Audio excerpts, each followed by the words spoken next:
ويتكلم الشيخ عليه رحمة الله تعالى في هذا الباب عن آداب الشرب. Penulis mula menceritakan di dalam bab ini berkenaan dengan adab-adab ketika minum. الشرب آداب كما للطعام آداب. قال سيدنا أنس رضي الله عنه يقول كان رسول الله صلى الله عليه وسلم إذا شرب يشرب على 3 مرات أي ب3 أنفاس. Ketika minum itu ada adab-adab yang perlu kita amalkan, seperti mana makan juga ada adab-adabnya. Sayyidina Anas radhiyallahu anhu meriwayatkan bahawa Rasulullah sallallahu alaihi wasallam apabila minum, baginda akan minum sebanyak 3 kali, iaitu sebanyak 3 nafas. Sekali, 2 kali dan 3 kali. يشرب فيزيح الإناء ويتنفس خارج الإناء ثم يشرب ويزيح الإناء ويتنفس خارج الإناء ثم يشرب الثالثة.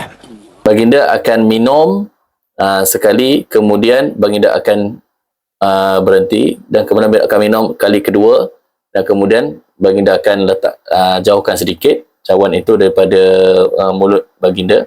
Kemudian baginda akan minum sekali lagi untuk kali yang ketiga.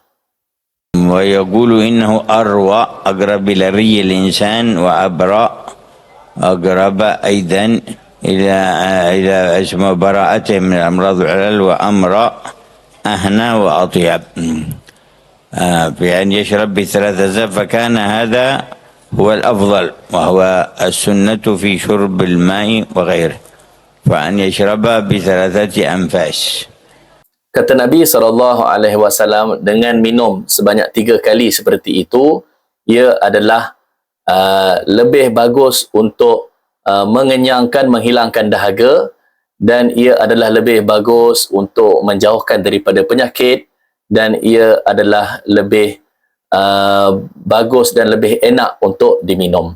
Maka itulah adab ketika minum, iaitu kita minum sebanyak 3 kali. Sama ada kita minum air kosong atau sebab apa sahaja air yang kita minum, maka itulah adabnya dan sunnahnya. يسمي الله في أول كل نفس ويحمده في آخره. Setiap kali sebelum minum, maka sebut nama Allah, baca bismillah, dan setelah setiap kali minum sebut alhamdulillah. استحب بعض أهل العلم أن تكون تسميته في الأولى بسم الله، وفي الثانية بسم الله الرحمن، في الثالثة بسم الله الرحمن الرحيم، وأن يكون حمده في الأولى الحمد لله، وأن يكون حمده في الثانية الحمد لله رب العالمين، وأن يكون حمده في الثالثة الحمد لله رب العالمين الرحمن الرحيم. Sebahagian ulama mengamalkan sebelum minuman yang kali pertama tu sebut bismillah, setelah itu sebut alhamdulillah. Kemudian sebelum yang minuman kali kedua sebut bismillahirrahman, dan setelah minum kali kedua itu sebut alhamdulillahirabbil alamin.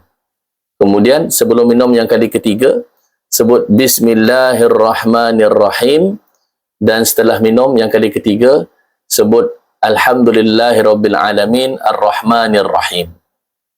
وكان صلى الله عليه وسلم يقول لا تشربوا واحدا كشرب البعير ولكن اشربوا حتى مثنى وثلاثة، أي في نفسين وفي 3 أنفاس. Rasulullah SAW bersabda, jangan minum sekali sahaja sampai habis seperti minumnya unta, tetapi minumlah sama ada 2 kali ataupun 3 kali. فالشرب في نفس واحد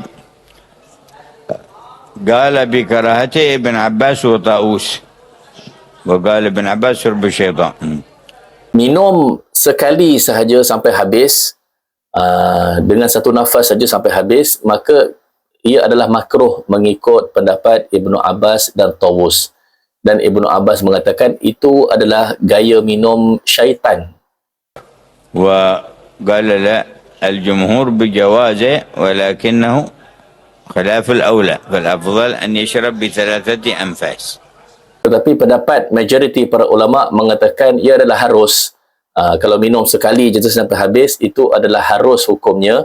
Cuma itu adalah khilaful aula, iaitu dia bertentangan dengan perkara yang paling afdal. Yang afdal adalah minum sebanyak 3 kali.